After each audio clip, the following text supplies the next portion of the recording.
Ajeng Sekataji yen to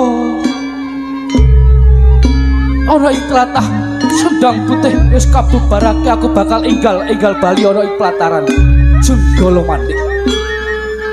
Yen to ndak sawang saka papan kene